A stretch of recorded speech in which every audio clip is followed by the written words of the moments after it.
Greetings everyone, welcome back to my YouTube channel. I hope you all are in the pink of your health.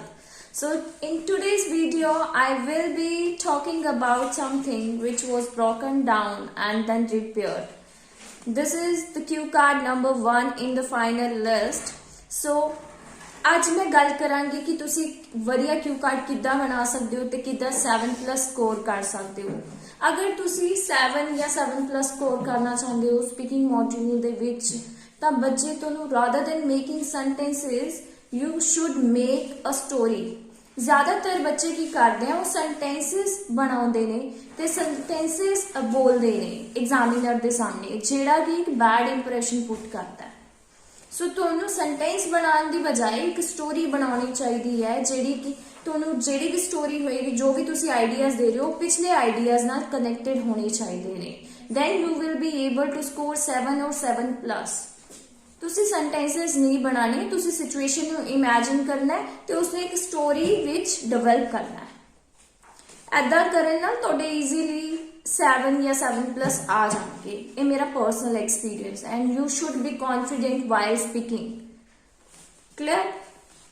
तो मैं हूं तुहाडे नाल sample answer discuss करांगी जेड़ा कि मैं नाल नाल पंजाबी विच भी एक्सप्लेन करांगी ते लास्ट विच मैं वो कंटीन्यूअसली बोल के भी दिखावांगी कि किद्दां बोलना है। Sometimes it happens when things broke down due to our reckless behavior। कई बार ऐसा होंदा है जदों चीज़ां टुट जांदी है due to are reckless behaviour या रैकलेस बिहेवियर क्यों होंदा है careless behaviour. However, I have decided to talk about an important item which was broken down last year। पर मैं इत्थे डिसाइड कीता एक आइटम बारे गल करन दा जेड़ा कि लास्ट ईयर टुट गई सी। Actually, I was working on my assignment which I had to complete within 3 days। Actually मैं लास्ट ईयर मैं अपनी असाइनमेंट कंप्लीट कर रही सी जेडी कि मैनू 3 दिनों दे विच कंप्लीट करनी सी। It was the last day when my work was about to finish और लास्ट दिन ही सी जदों मेरा काम कंप्लीट होने वाला सी। Suddenly my nephew entered into the room and he was playing with a ball. अचानक मेरा नेफ्यू रूम दे विच एंटर होया ते वो बॉल नाल खेड रहा सी। अनविलिंगली दा मतलब हुंदा है unintentionally. He hit the ball on the computer. Since the ball was heavy my computer fell down. ता अनविलिंगली ना चाहते हुए उन्हें बॉल नू कंप्यूटर ते मारिया। सिंस दा मतलब हुंदा बिकॉज बॉल हैवी सी मेरा कंप्यूटर गिर गया। He made my blood boil। Made my blood boil एक idiom है जिसका मतलब हुंदा है गुस्सा दिवाना ते उसने मैनू गुस्सा दिवाया। He made my blood boil that time।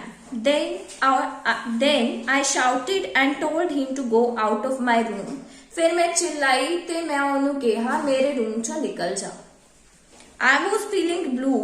Feeling blue एक ईडियम है जो कि मैं अपनी पहला वाली वीडियो विच भी दसिया सी जिसका मतलब हुंदा फीलिंग डिप्रेस्ड और sad.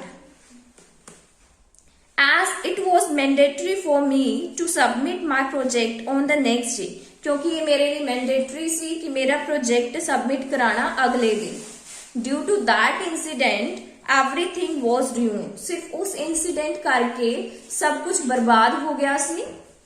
After some time my mother uplifted my spirit and asked me to call to technician। कुछ टाइम बाद मेरी मदर ने मेरी स्पिरिट नू अपलिफ्ट किया। अपलिफ्टेड माई स्पिरिट का मतलब हुंदा मोटिवेट किया। यह ईडियम मैं अपनी पहले वाली वीडियो विच भी दस चुकी हाँ। ये काफी यूजफुल है ते उन्होंने मैनू टेक्नीशियन नू कॉल करने लई कहा। When the technician came, he told me that it would take at least 1 day। जदों टेक्नीशियन आया उन्हें मैनू कहा कि इनू एटलीस्ट 1 दिन लगेगा। I was on a razor edge। ये भी ईडियम है I was on a razor edge जिसका मतलब हुंदा है मैं डिफिकल्ट सिचुएशन विच सी। Next day I explained my situation to my teacher। अगले दिन मैं अपनी सिचुएशन अपनी टीचर नू एक्सप्लेन की and luckily she gave me some more days to submit my assignment। ते लकीली उन्हें मैंने कुछ होर दिन दिते मेरी असाइनमेंट नू सबमिट कराउण लई।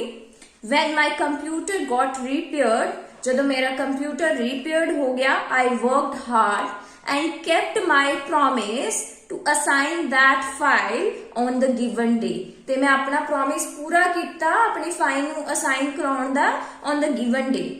All in all, I would say that was unpleasant experience for me. All in all, मैं ये कहना चाहांगी कि वो एक्सपीरियंस मेरे लिए काफी ही नाखुश सी. सो इस तरह तुसी एक स्टोरी बना सकते हो. इस दे विच मैं बहुत सारे ईडियम्स यूज किते हैं, वोकैबुलरी वर्ड्स यूज किते हैं, कॉम्पलैक्स सेंटेंस यूज किते हैं, कंडीशनल सेंटेंस यूज किते हैं. ਤਾਂ ਅਗਰ ਤੁਸੀਂ ਇਹ ਕਿਊ ਕਾਰਡ ਤੋਂ ਐਗਜ਼ਾਮੀਨਰ ਪੁੱਛਦਾ ਹੈ ਅਗਰ ਤੁਸੀਂ ਇਹੀ ਸੈਂਪਲ ਆਨਸਰ ਬੋਲ ਕੇ ਆਉਂਦੇ ਹੋ ਤਾਂ ਈਜ਼ੀਲੀ ਤੁਹਾਡੇ 7 ਜਾਂ 7+ ਆ ਜਾਣਗੇ. ਤੇ ਮੈਂ ਹੁਣ ਇਸ ਕਿਊ ਕਾਰਡ ਨੂੰ ਕੰਟੀਨਿਊਸਲੀ ਬੋਲ ਕੇ ਦਿਖਾਵਾਂਗੀ.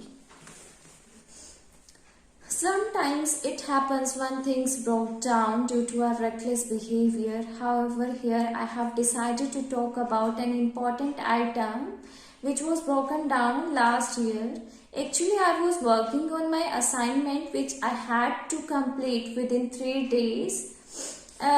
That was the last day and my work was about to complete. Suddenly, my nephew entered into the room and he was playing with a ball.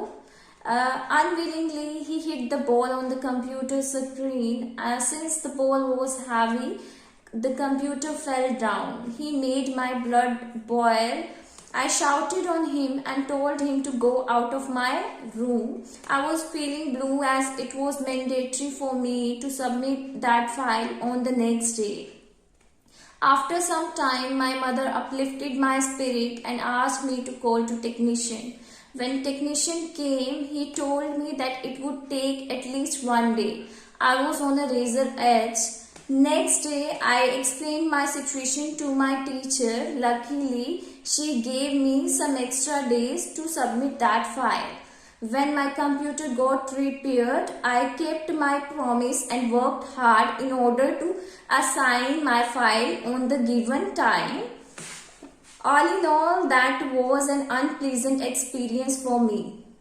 So have you noticed, rather than making sentences, I tried to make a story. So अगर तुसी भी एक story बोलते हो continuously बोलते हो उसदे विच कुछ idiomatic language यूज करते हो easily you can fit 7, 8 or even 9. It's not that much difficult. Clear? So you should always use idiomatic language in order to score high. अगर तुसी होर भी सैंपल आंसर्स लेना चाहते हो कि ਜਿਹੜੇ ਵੀ PDF ਚ ਨੈਕਸਟ ਕੁਐਸਚਨਸ ਨੇ ਉਹਨਾਂ ਦੇ ਸੈਂਪਲ ਆਂਸਰਸ ਮਿਲਣ ਤਾਂ ਤੁਸੀਂ ਮੈਨੂੰ YouTube ਤੇ ਫੋਲੋ ਕਰ ਸਕਦੇ ਹੋ. ਅਗਰ ਤੁਸੀਂ ਇਸ ਸੈਂਪਲ ਆਂਸਰ ਦਾ ਰਿਟਨ ਫਾਰਮੈਟ ਚਾਹੁੰਦੇ ਹੋ ਤਾਂ ਤੁਸੀਂ ਮੈਨੂੰ Instagram ਤੇ ਫੋਲੋ ਕਰ ਸਕਦੇ ਹੋ.